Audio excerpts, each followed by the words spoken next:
Ini saya kasih tipsnya, hilang penyakitnya beneran. Dan itu sudah banyak sekali orang yang Masya Allah, mereka itu ya hal-hal sederhana gini aja mereka kerjain gitu loh.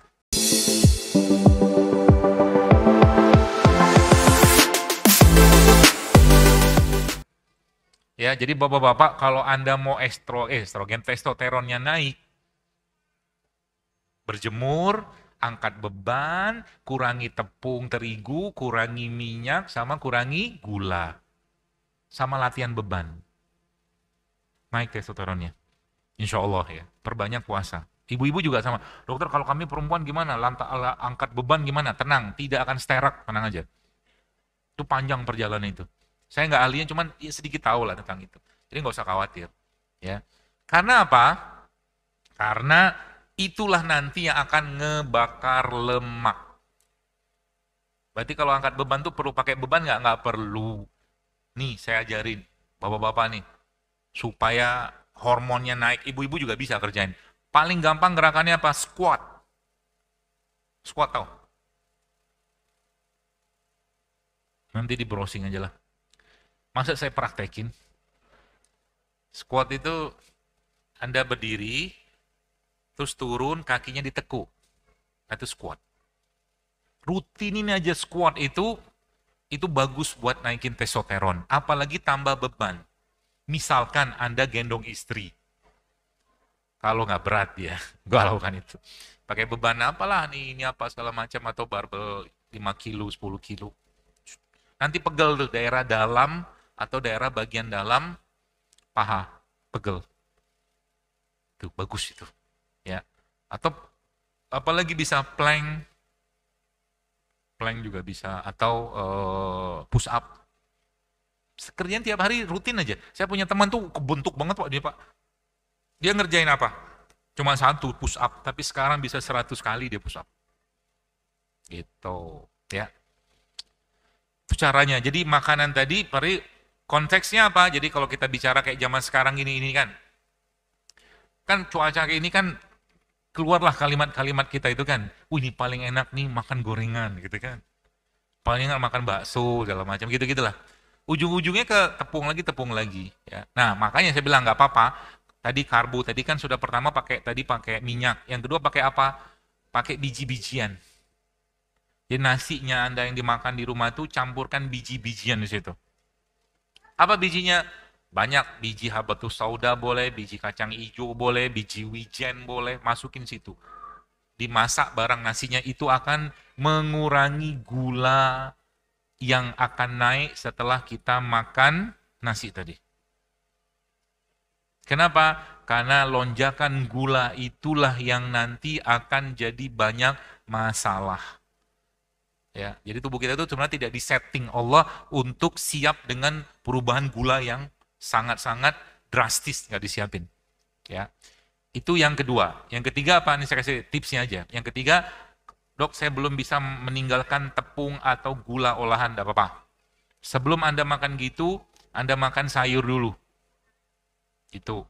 Atau kalau enggak, sebelum Anda minum itu atau makan itu, Anda ambil air kayak begini, masukin air, Anda masukkan cuka. Cuka apel, cuka nanas, cuka madu, minum. Itu akan mencegah terjadinya lonjakan gula. Apalagi habis itu, kalau nggak ada semua, tetap pengen makan, maka jangan langsung duduk habis makan, tapi berjalanlah minimal 40 langkah. Itu akan mengurangi lonjakan gula. Mudah kan? Mudah. Nanti dipraktikkan. Ya. Jadi mulai sekarang, pola makannya gimana? Jadi kalau misalkan, saya paling suka dengan getuk. Ya. Dan menariknya buat sekalian, karbohidrat itu cepat sekali memberikan sinyal lapar. Karbo. Jadi kalau ada orang makan misalkan nasi, tepung, segala macam, gula, itu nggak lama lagi lapar lagi tuh. Tapi kalau protein lama, kenyangnya Anda lebih lama. Gitu. Ya, jadi rumus weight loss itu atau turun berat badan itu sebenarnya simple. Kurangi karbo, banyakin protein, banyakin serat dari sayur, turun berat badannya. Ya. Itu yang dijual program-program orang puluhan juta itu. Seperti itu. Ya. Kebayang ya? Jadi Kalau sudah ngerti kayak begini, maka benerin makan. Sayang Bu, kita mewariskan, sekalian kita mewariskan kebiasaan yang tidak sehat kepada anak-anak kita, sayang. Saya kadang-kadang mikir, ini apa yang dimakan Imam Syafi'i ini kok 8 tahun hafal Quran 30 juz. Jelas bukan cilok. Jelas bukan cilok. Pasti ada kan orang-orang ulama jam dulu kan, yang mereka makan tuh. Bahkan saya pikirnya itu Ashabul Kahfi itu, kan menarik itu tidurnya itu mereka itu. Kalau belajar tidur dari Ashabul Kahfi, berapa lama mereka tidur? Ya? Berapa? Saya kasih jawaban dua. 300 tahun atau 300 tahun, atau 309 tahun atau 300 tambah 9 tahun. Coba lihat Al-Quran. Apa bahasa Allah situ? Allah mengatakan Ashabul Kahfi itu. Mereka kan tidur 300 ditambah 9 tahun. Bukan 309 tahun. Kenapa ditambah 9 tahun gitu loh. Al-Quran tuh kalau diulik-ulik kita tuh jadi mikir gitu kan. Itu satu. Tapi saya mikirnya mungkin begini kali ya. Jadi mereka kan tidur, mungkin ada bangunnya juga lah kali ya. Oh gitu. Oh masih zaman yang sama. Udah tidur lagi aja. Lihat lagi bos itu. Jadi kata diskusi saya, itu tuh kayak seperti kabar baik bagi kaum rebahan. Kaum rebahan itu, jadi dia kan hobinya kan tidur terus gitu kan.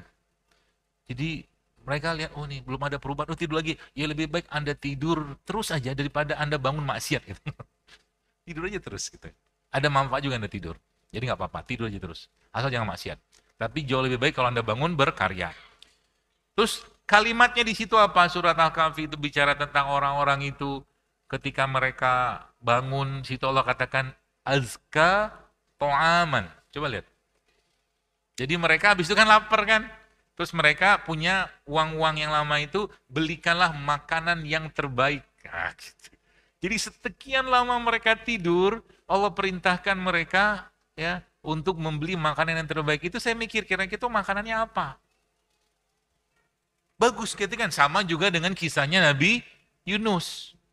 Ketika Nabi Yunus dimuntahkan dari perut ikan itu, kan Allah berikan Nabi Yunus labu. Gitu. Kenapa labu? Nah, itu loh.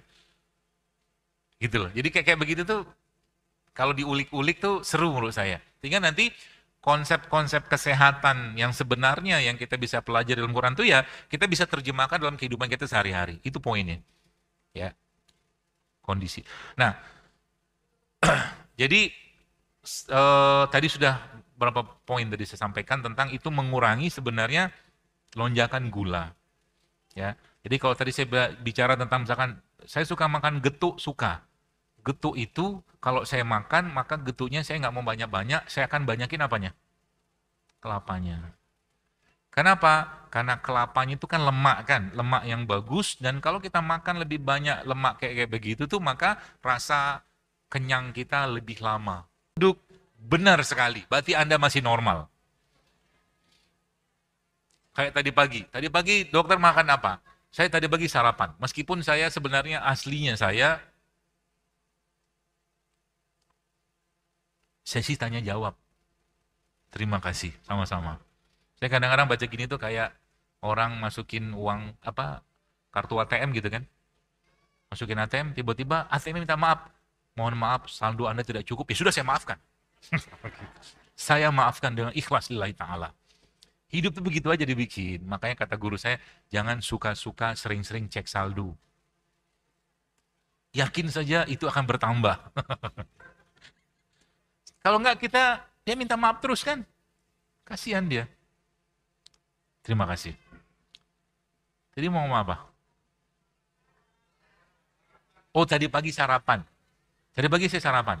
Lagi pengen. Jadi kalau saya aslinya penganut mazhab tidak sarapan. Kalau saya. Kalaupun sarapan saya akan pilih. Ya, yang paling menjadi peluang saya untuk saya sarap pagi-pagi itu kenapa? Atau saya lebih milih untuk tidak sarapan kalau saya, karena malam itu masih ada sisa-sisa growth hormon kita lagi kerja. Jadi pagi-pagi jangan banyak makanan masuk supaya dia masih bisa restorasinya masih jalan. Kalau itu kaidah yang saya pakai. Sehingga kalaupun makan, jelas saya tidak akan makan karbo yang banyak di pagi hari. Maka saya akan pilih makannya protein. Jadi kalau biasanya beli nasi gitu kan, nasi kuning segala macam, yang saya makan apanya? Telurnya. Tadi pagi saya makan telur. 2. Gitulah. Jadi akhirnya badan tuh asik gitu kan. Habis itu ngapain? Ya kalau badannya butuh digerak-gerakin sedikit, kan nggak sempet, bukan nggak sempet sih. Misalkan lagi nggak pengen olahraga segala macam, udah digebuk-gebukin aja tuh badan. Beneran, digebukin itu gimana? Gitu, gitu. Sampai ke bawah. Coba aja kerjain nanti. Pagi-pagi. Enak banget badan. Puk-puk. Jangan kencang-kencang juga lah. Cukupnya Anda yang pukul, Anda yang sering pukul. Pokoknya sampai kerasa kayak ada gerakan. Sampai ke bawah. Daerah sisi dalam, sisi bawah, sampai ke belakang. Puk, puk, puk gitu. Itu dalam kaidah yang pernah saya pelajari, meskipun tidak sama kayak begini sebenarnya, itu namanya kayak lymphatic massage sebenarnya.